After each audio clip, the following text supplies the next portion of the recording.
우리는 종종 이 시대의 가장 큰 문제를 경제가 어렵고 정치가 불안하고 세상이 너무 빠르게 변하는 것이라고 말합니다. 그러나 성경은 우리가 무신론 시대에 살고 있지 않으면서 하나님을 잊어버리고 하나님 없이 살아도 괜찮다고 느끼는 그것이 더 큰 문제라고 깊은 진단을 내립니다. 하나님을 믿는다고 말하지만 실제 선택의 순간에는 하나님 없이 내가 결정합니다. 하나님을 사랑한다고 고백하지만 기쁨의 원천을 다른 곳에서 찾습니다.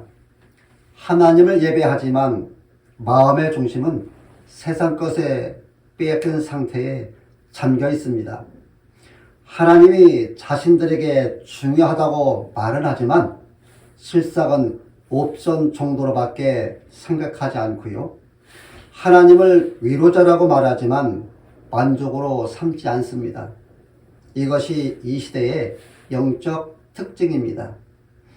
세상은 사람들을 향해 나는 무엇을 이루었는지, 사람들에게 얼마나 인정을 받고 있는지, 남들보다 뒤처지지는 않았는지 끊임없이 자기 자신을 증명하라고 다그칩니다.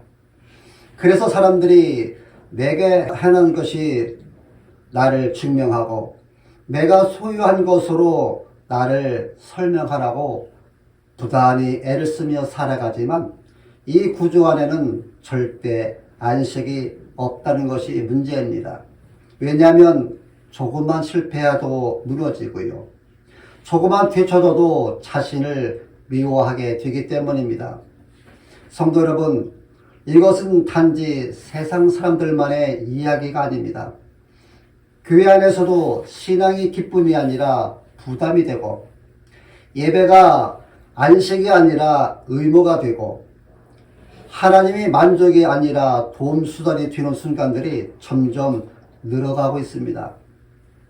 이것이 바로 세상이 하나님의 백성이라는 정체성을 붕괴함으로 만들어낸 망각의 실상입니다.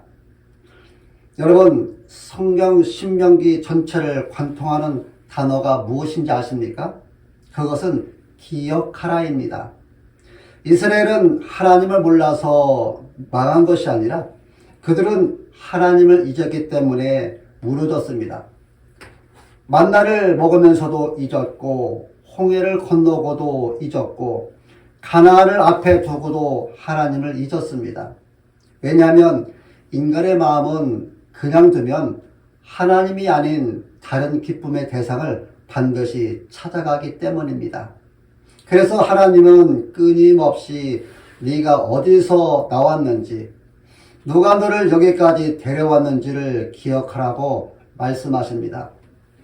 오늘 우리의 현실은 하나님을 잊은 채 바쁘게 신앙생활하고 하나님을 잊은 채 성실하게 예배에 참여하며 하나님을 잊은 채 괜찮은 그리스도인으로 살아가고 있습니다.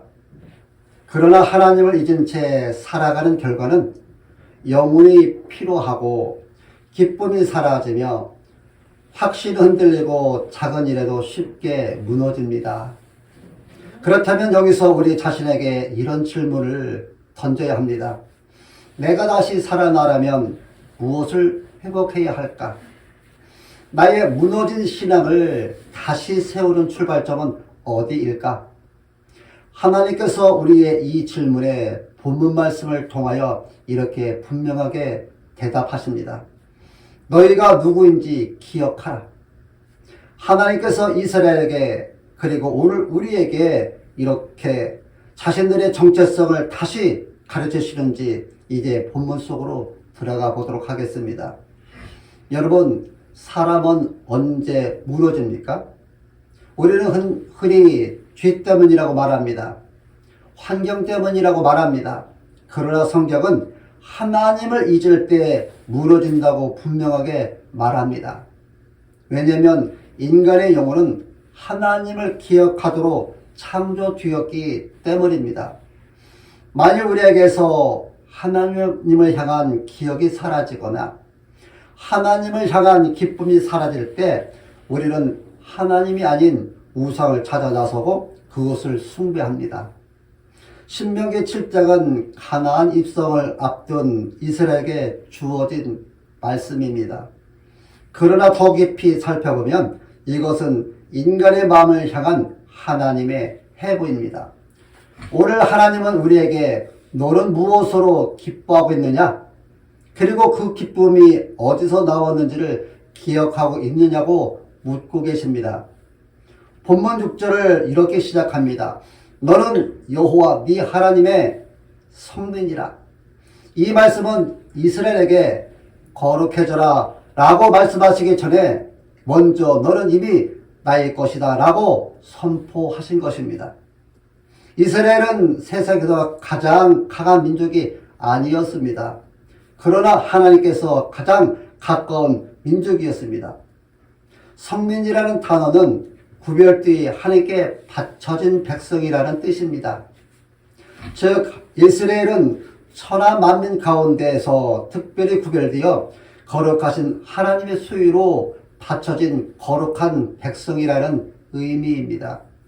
한편 이 말은 신약 시대에 이르러 예수님을 믿는 신자들에게도 그대로 적용되어 하나님의 거룩하심을 따라 그분께 구별되이 바쳐진 거룩한 무리라는 뜻의 성도라 불리웠습니다. 여러분, 우리는 누구입니까? 우리는 하나님께 소유로 바쳐진 거룩한 백성인 성도입니다. 이것이 우리에게 부담이 아니라 영광입니다. 왜냐하면 우리를 소유하신 하나님이 가장 위대하시기 때문입니다. 그런데 우리가 이 사실을 잊는 순간 우리는 다시 세상의 박수와 인적으로 자신을 증명하려고 애쓰게 됩니다. 그때부터 우리의 영혼은 메말라 갑니다. 여러분, 우리는 하나님께 성도로 선택받은 것과 그분의 사랑을 알면서도 왜 그에 합당한 삶을 살지 못하는 것입니까? 그 이유가 우리의 의지가 약해서일까요? 시간이 없어서일까요? 아니면 환경이 너무 힘들어서일까요? 성경은 그 이유를 하나님보다 더 즉각적이고 더 눈에 보이고 더 쉬운 기쁨을 우리가 선택하기 때문이라고 말합니다. 그리고 우리가 말씀에 순종하지 못하는 이유는 하나님을 사랑하지 않아서가 아니라 하나님 한 분으로 만족하지 못하기 때문이라고 말합니다. 성경은 인간의 마음은 비어 있으면 자동으로 하나님을 기억하는 장소가 아니며 끊임없이 무언가를 갈망하도록 설계되었다고 묘사합니다. 그래서 우리가 하나님을 적극적으로 기억하고 찾지 않으면 내 마음은 나 자신도 모르게 자동으로 다른 대상을 찾아 가장 큰 기쁨으로 삼습니다. 이스라엘 하나님을 잊은 이유는 그들이 특별히 악해서가 아니라 하나님을 기억하지 않고 찾지 않음으로 그들의 마음에 다른 신을 향해 기울어졌기 때문입니다. 우리는 은혜로 선택받았다는 것을 압니다. 우리는 사랑받는 존재라는 것도 압니다. 우리는 하나님의 소유라는 것도 압니다. 그런데 왜 불안해하는 것일까요? 그 이유는 우리가 여전히 스스로를 증명해야 안심이 되고 내 미래를 스스로 통제하려 하기 때문입니다.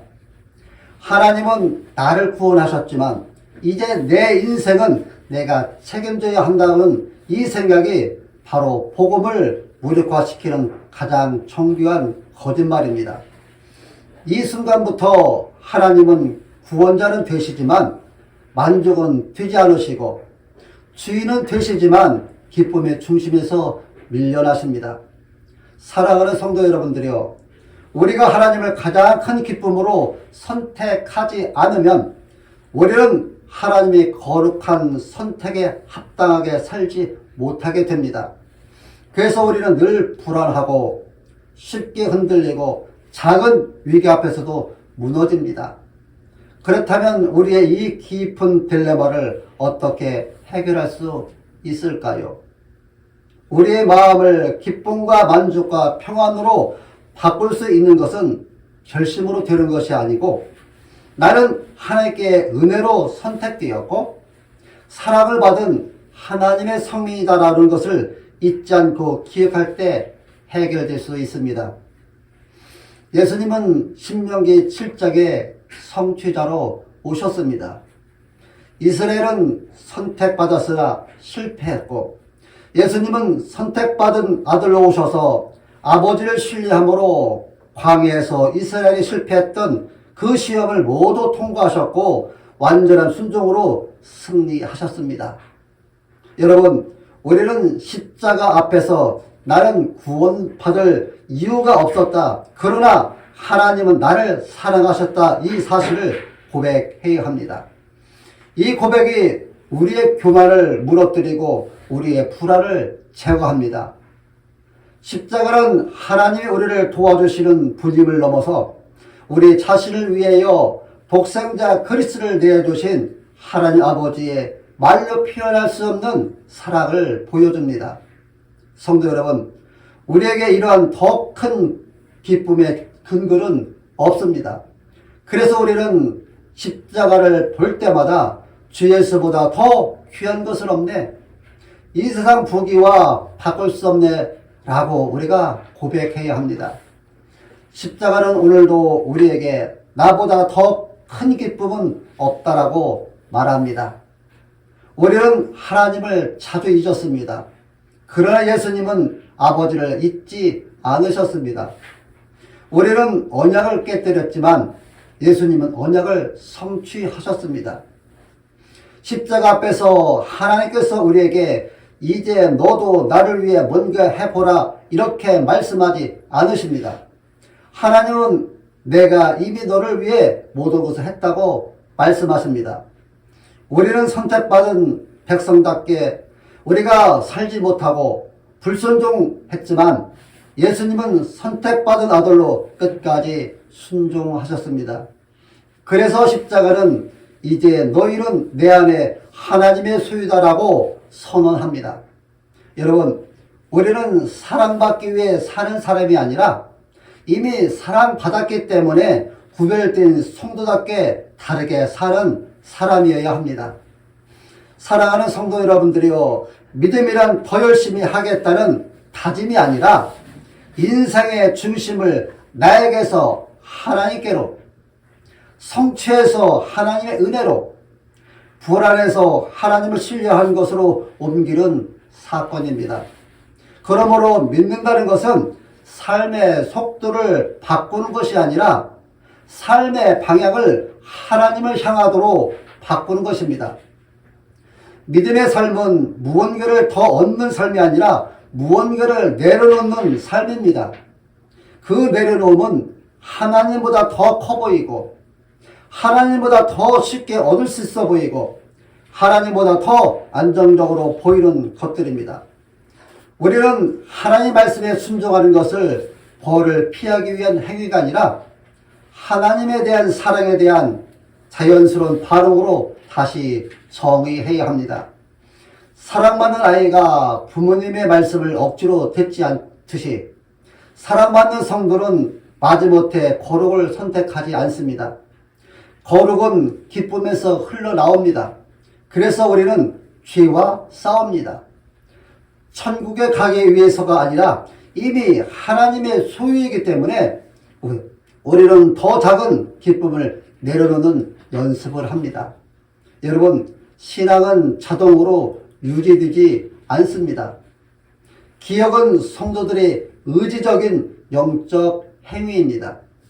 그래서 우리는 말씀을 통해 기억하고 예배를 통해 기억하고 성찬과 기도를 통해 기억하는 것을 선택합니다. 왜입니까? 우리는 하나님을 잊으면 반드시 무너지기 때문입니다. 그래서 우리가 십자가를 기억하고 하나님의 사랑을 기억하며 하나님의 가장 큰 기쁨으로 선택하며 살아야 합니다. 저는 성도님들이 이번 한 주간을 이렇게 살아가시기를 권면드립니다. 여러분에게 불안이 올라올 때마다 나는 이미 사랑받았다라고 기억하시고요. 비교가 시작될 때마다 나는 하나님의 소유다라고 고백하시고요. 주의 유혹이 올 때마다 이보다 더 큰 기쁨이 내게 있다라고 선포하십시오. 여러분, 이것이 예수님을 믿는 믿음으로 사는 삶입니다. 중동의 고대 왕들에게는 두 종류의 창고가 있었다고 합니다. 하나는 국가의 공적 자산을 보관하는 국구이고요. 다른 하나는 왕이 개인적으로 가장 아끼는 보석화음을 따로 모으는 침수 곁에 두는 개인 보석함이라고 합니다. 이것을 히브리어로 세골라라고 하는데요. 국가의 비상이 걸려서 왕이 피난길을 떠나야 할 때 왕은 국고는 버릴지언정 이 세골라만큼은 품에 품고 도망간다고 합니다. 하나님은 우리를 국고처럼 기능적으로 대하지 않으시고 왕이 어떤 상황에도 결코 버리지 않고 그가 가지고 가는 세골라처럼 우리를 여기십니다. 세상이 우리를 쓸모가 있느냐 없느냐로 우리를 유용가치로 판단할 때 우리 하나님은 우리를 세골라처럼 귀한 존재로 우리를 여기십니다. 오늘 설교의 제목이 잊을 때 무너지고 기억할 때 산다입니다. 이제 이 진리를 머리가 아니라 우리를 부르시고 붙드시는 하나님께 믿음의 고백과 삶으로 응답해야 합니다. 그러나 만일 오늘 이 말씀을 듣고 아무 일도 일어나지 않는다면 우리는 여전히 잊고 사는 사람으로 돌아갈 것입니다. 하나님이 누구신지, 내가 누구인지, 십자가가 얼마나 비싼 사랑이 있는지 우리가 이것을 잊는 순간 우리는 다시 불안해질 것입니다. 우리가 이것을 잊는 순간 우리는 다시 누군가와 비교를 하게 될 것입니다. 우리가 이것을 잊는 순간 우리는 다시 스스로를 증명하려고 할 것입니다. 우리가 이것을 잊는 순간 우리가 반드시 무너집니다. 하나님은 오늘 우리에게 너는 내 것이다. 나는 너를 사랑한다. 나는 너를 포기하지 않았다는 것을 다시 한번 기억하라고 부르십니다. 이 말씀이 감정이 아니라 사실이라는 것을 십자가가 증언합니다. 여러분, 잠시 아무 말도 하지 마시고 십자가를 떠올려 보십시오. 여러분을 위해 찢기신 주님의 몸, 여러분의 죄를 대신해 주신 예수 그리스도, 여러분의 이름을 알고 계신 사랑의 하나님, 그 앞에서 여러분은 여전히 하나님보다 더 붙들고 싶은 것이 있으십니까? 오늘 우리는 다시 선택해야 합니다. 그런데 여러분들은 그것이 더 안전해 보이는 세상입니까? 아니면 모든 것을 내어주신 하나님이십니까? 이 선택은 내일이 아니라 지금입니다. 그러므로 저는 오늘 강단에서 명령하지 않습니다. 대신 여러분들을 초청합니다. 하나님을 가장 큰 기쁨으로 다시 선택하십시오. 성도 여러분, 잊고 살던 신앙이 아니라 이제 기억하며 사는 신앙으로 돌아오십시오. 십자가를 기억하십시오. 하나님께서 나를 자녀 삼으신 그 선택의 사랑을 기억하십시오.